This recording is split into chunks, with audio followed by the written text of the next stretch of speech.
forget all the things you've been taught, you've been told. Don't blink, don't run, don't turn left or turn right or look straight at the sun. My mind's going in circles, I'm trying to fight it, getting these voices inside to Tuh, stick. welcome back lagi sama gue di S Channel. Kali ini gue mau ngebahas masih soal yang kemarin, yaitu mengenai kejadian gue yang motor van gue KO. Tapi ya namanya mobil dipakai ya, dan usia parts kita nggak ada yang pernah tahu. Nah, tapi karena mobil ini murah, ya wajar sih ada beberapa parts yang memang usia pakainya kalau menurut gua tidak sepanjang mobil Jepang. Tapi it's okay gitu loh, karena sebelumnya gue juga sudah punya pengalaman dengan brand India, tapi bukan di roda 4, yaitu di roda 2. Emang sih ada resikonya kalau lo beli sesuatu yang ekonomis, pasti ada beberapa yang harus dimodify untuk mendapat kekuatan ekstra. Dan kembali lagi, mengingat mobil ini adalah mobil murah, pastinya banyak teman-teman yang pakai buat tempur atau buat dagang lah istilahnya, buat cari sesuap nasi dan segenggam berlian. Tapi gimana lo bisa cari untuk nyamannya kalau memang spare partnya itu beberapa ada yang vital tapi umur pakainya ya nggak panjang. Sebagai contoh ya kasus di gua, 40.000 untuk odometer sekian, ya gua bilang cukup singkat, karena di Daihatsu atau Toyota, Suzuki rata-rata itu gantinya itu agak panjang. Dan ya as you know, itu lo ganti cuman motor van-nya doang, dinamonya only, jadi nggak terlalu ngerogoh kocek dalam banget. Tapi kalau di sini kan lo ganti satu set sama housingnya. Memang ada beberapa pemikiran gua, yaitu ada gua mau ganti, cari substitusi dalamnya, tapi itu gua masih mencari ya apa yang pas, apa yang fit, karena ya itu harus dipikirin. Tapi ini ada opsi penanganan yang mungkin juga bisa jadi pertolongan pertama kalau emang kejadian sama lo gimana di jalan gitu loh. Misalnya nyampe van lo tiba-tiba mati, mobil lo tetap bisa jalan dan aman. Seperti yang gue bahas kemarin, takutnya oli naik, terus paling parahnya head mounting, atau paling ekstrimnya piston lo macet. Nah, ini sih gue kasih sedikit gambaran aja mengenai diagramnya si Wuling. Sorry kalau gambarnya jelek, karena emang ini sketch gue asli tangan yang gue bikin sesimpel mungkin, yaitu dimana ada radiator dan di belakangnya ada satu motor fan yang itu seperti lampu LED kalau sistem yang gue telaah.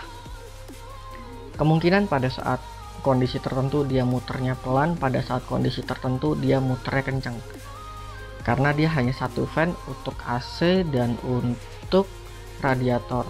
Tidak seperti kendaraan Jepang yang rata-rata pakai double fan kalau gua nggak salah untuk yang murah, dan itu ada hose yang ke mesin, dan ya seperti itulah aslinya. Selanjutnya ada beberapa hose yang nggak gua gambar, itu masuk ke reservoir. Nah itu aslinya. Nah seperti yang gua bilang kemarin gitu kan, itu ada satu pikiran gua dimana kenapa nggak kita rubah gitu loh, atau kita berikan tambahan. Nah tapi ini lo butuh yang namanya adjustment. Nah ini gua gambarin, ini untuk aslinya kita tidak merubah sama sekali, yang kita potong hanya inlet yang masuk ke mesin untuk dipasangin satu adapter. Nah, kenapa gua pasangin satu adapter di situ? Itu sebagai kontrol suhu atau termostatnya. Kenapa? Pertanyaannya tidak pakai termostat yang bawaan? Karena gue takut ada pembacaan yang error kalau emang gue jumper. Jadi lebih amannya tarik satu baru, dan extra fan kecil taruh di depan radiator, dan arah anginnya disamakan dengan arah angin extra fan yang asli.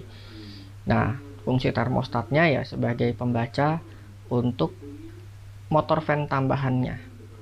Itu sih yang gua pikirkan. Nah Dari sini fungsinya sih simple, yaitu membantu kerja si motor fan asli kalau misalnya dia fail, atau kalau memang suhunya sudah di atas rata-rata, barulah si motor fan ini dihidupkan. Tapi hidupkannya kalau bisa ya otomatis ya, tidak secara manual. Nah, maka itu kita perlu diagram tambahan, yaitu modul. Nah, ini si rangkaiannya, dan ada juga beberapa bentuk yang gua tampilin ya, kayak tadi udah lo lihat. Itu adalah beberapa parts yang nggak mahal yang gua dapat di marketplace, cuman gua belum pasang kembali lagi karena gue belum tahu apakah penempatan sensornya bener atau enggak, dan ngerusak garansi atau enggak. Itu yang paling gue nggak mau kalau ngerusak garansi. Nah, ini adalah gambarannya. Nah, tadi yang pertama itu masuk dari termostat. Nah, yang kedua itu power untuk modulnya, dan yang ketiga itu adalah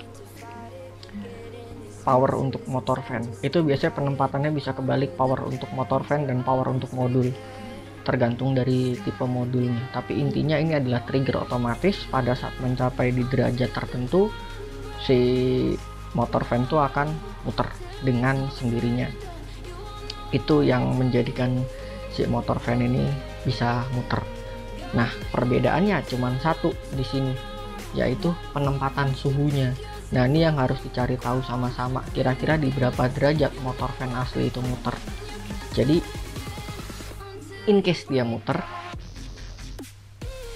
sudah terlalu lama dan suhunya terus naik, misalnya ambil contoh, gue sih belum menggali berapa derajat itu akan muter. Ambil contoh di 80 atau 85 dia mulai on, atau di 90, kita taruhlah si motor fan ini di setting di angka 95 atau mendekati 100, karena biasanya merah itu di di angka 100 lewat, 98 sampai 100 lewat itu udah mulai merah apabila udah ngebaca di situ, kalau gua nggak salah. Tapi bisa jadi salah karena gua belum gali, ingat itu. Jadi kita ambil rentang di mana itu sudah mendekati merah atau mendekati sensor dari mobil itu nyala, barulah si motor fan extra ini jalan. Dan pada saat jalan nanti ada satu indikator lagi, jumper ke dalam kabin. Itu ada derajat water temp dan ada LED blinking. Jadi lebih mudah untuk dilihat karena nanti penempatannya pasti akan di atas dari speedometer, dari odometer yang asli. Jadi lebih mudah terlihat, dan itu akan ada LED blinking. Jadi apabila itu nyala, ya ada baiknya ya berarti diingetin untuk kita minggir dan melihat. Tapi ya nggak tahu sih ya, ada teman-teman yang mungkin seneng, ada teman-teman yang mungkin bilang ini ribet, tapi ya kembali ke masing-masing. Kalau menurut gue sih lebih aman seperti itu, karena even misalnya ternyata amit-amit fail, bener-bener fail seperti kejadian gua kemarin,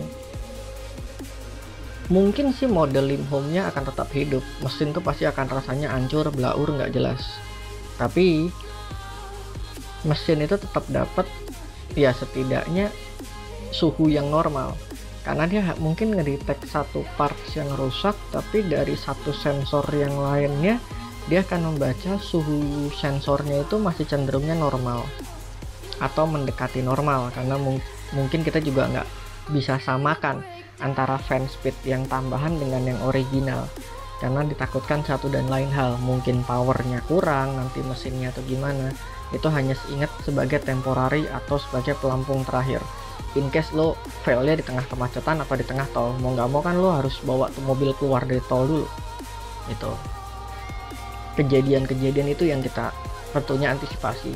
Ini hanya sebagai backup kembali lagi, dan bukan sebagai pilihan, dan ini masih riset, belum ada pembuktiannya karena duitnya juga belum ada. Kalau nanti memang sudah ada dananya, mungkin hal pertama yang gue mau lakukan adalah ini dulu, karena kita nggak tahu nih 40.000 sudah kejadian seperti yang gue mention sebelumnya, bisa 35 nanti mungkin di sekitaran 75 atau mungkin di 80.000 kejadian lagi di tempat gue, who knows. Dan kalau sampai kejadian, Gua nggak tahu itu kejadiannya bakal di mana, di rumah kah, di parkiran mall kah, atau mungkin bisa jadi di tengah kemacetan atau lagi high speed di tol. Kalau high speed di tol sih it's okay ya, angin lo masih banyak yang masuk. Kalau di tol lagi stuck parah, nggak ada angin tiba-tiba begitu, dan itu tol yang nggak ada bahu jalannya. Cuma sebagai contoh kayak jalan layang tol elevated yang ke Cikampek tuh. Kalau lu lagi di atas itu, bahu jalannya kecil banget, tiba-tiba macet parah, lu mau berhenti di mana dan siapa yang mau nolongin lu di sana? Mau nggak mau lu harus geret tuh mobil. Resikonya panjang. So, lu harus prepare for the worst untuk kendaraan yang lu anggap sebagai kaki. Dan ini masih bisa dinormalin lagi kalau lo mau, dengan catatan ya lo ngorbanin satu selang sih emang yang harus lo potong. Dan kembali lagi, apakah setelah dipotong itu ada resikonya atau enggak? Nah itu yang lagi gue pelajarin dulu sebelum gue eksekusi. Semoga berguna. Mungkin kalau yang sudah ada gambaran tentang teori gue dan ada masukan bisa komen di bawah. Kita diskus sama-sama. Ini untuk, ya gue bilang sih modifikasi berfaedah. Jadi bisa dibilang lo bikin satu kendaraan yang benar-benar jadi kayak alat perang bos, segala medan, tapi nggak off-road ya, on-road. Untuk melahap kemacetan Jakarta dengan kondisi yang kita nggak tahu apakah ini speknya sudah disesuaikan dengan iklim Indonesia dan kepadatan di Jakarta atau belum. Karena sebagian mobil kalau yang dari luar Eropa terutama itu kadang ada yang belum disesuaikan sama iklim Indonesia. Jadi terkadang ya ada beberapa parts yang cepat rusak ya karena iklim, bukan karena usia. Itu loh, makanya sih normal tapi iklimnya nggak normal, jadi tetap aja jebol. So sekian dari gua, moga-moga bermanfaat, dan gua harap ada juga yang ngasih masukan, karena kembali lagi gua bukan orang yang ngerti mesin, gua hanya orang yang suka otak-atik demi kenyamanan bersama. Seperti itu. Thank you for watching, ditunggu komennya, kita ketemu lagi di video berikutnya. Gua YS, gua izin pamit. Sampai jumpa di lain kesempatan.